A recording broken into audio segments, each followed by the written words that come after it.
மனைவியோட ஒரு தரமான நேரம்.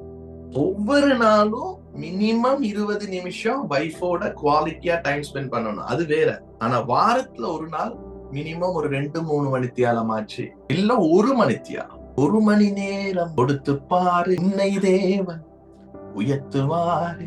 அது இங்க ஆரம்பிங்க. மாசத்துல ஒரு நாள் ஒரு ஹாஃப் டே இல்லாட்டி ஒரு 1 டே அவுட்டிங் போயிட்டு ஈவினிங் வாங்க.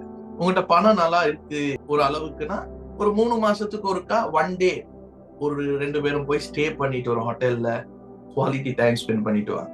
இல்ல வருஷத்துக்கு ஒரு 4 தரம், இல்லாட்டி வருஷத்துக்கு ஒரு 2 தரம். முதல்ல எனக்கு ரொம்ப முக்கியம், ஒவ்வொரு நாளும் உனக்கு 20 நிமிஷம் நான் கொடுப்பேன் அப்படி என்ற இடத்துக்கு உங்க இருதயத்தை கொண்டு வரும். அத்தோட மேஜரானது எனக்கு வாரத்துல ஒரு நாள் மினிமம் 1 hour உங்களோட குவாலிட்டியா டைம் ஸ்பெண்ட் பண்றேன். அறியவும் அறியப்படவும் அந்த இடத்துக்கு வாங்கலாம். இல்லன்னு நாங்க எப்போதுமே வெளியே தானே போயிட்டு இருக்கோம். அந்த வெளியே போறதும் நான் சொல்றதும் ஒண்ணு கிடையாது, இது ஒண்ணு கிடையாது. இது தனிப்பட்ட ஒரு ஜீவன் இதுல இருக்கு, ஒரு நிஜம், ரியாலிட்டி.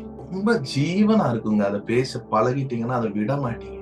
நீங்க நிறைய நினைக்கிறீங்க பிள்ளைகளுக்கு நல்லது செய்யணும். உங்க பிள்ளைகளுக்கு செய்யற பெரிய நல்லது என்னங்க? அவளை பெத்தெடுத்த தாய், உங்க மனைவிக்கு நீங்க நேரம் கொடுக்கறதுதான் உங்க பிள்ளைகளுக்கு நீங்க செய்யற நல்ல விஷயம். ஏன்னா அவ உங்க சரீரங்க. உங்க சரீரத்துக்கே உங்களுக்கு நேரம் கொடுக்க தெரியாட்டி உங்களால வேற எதையுமே ப்ராப்பரா பண்ண முடியாது. ஏன்னா இங்க உங்களுக்கு கிட்ட ஒழுக்கம் இல்லாட்டி வேற எங்கேயுமே ஒழுக்கம் வராது. உங்களையே நீங்க பாறை எடுக்க தெரியல, இவங்கதான் என் சொந்த சரீரம். அப்புறம் எப்படி மத்த விஷயங்கள், நீங்க சொல்ற வார்த்தை எப்படி மத்தவங்க நம்புவாங்க? Quality time 2 பேருக்குரிய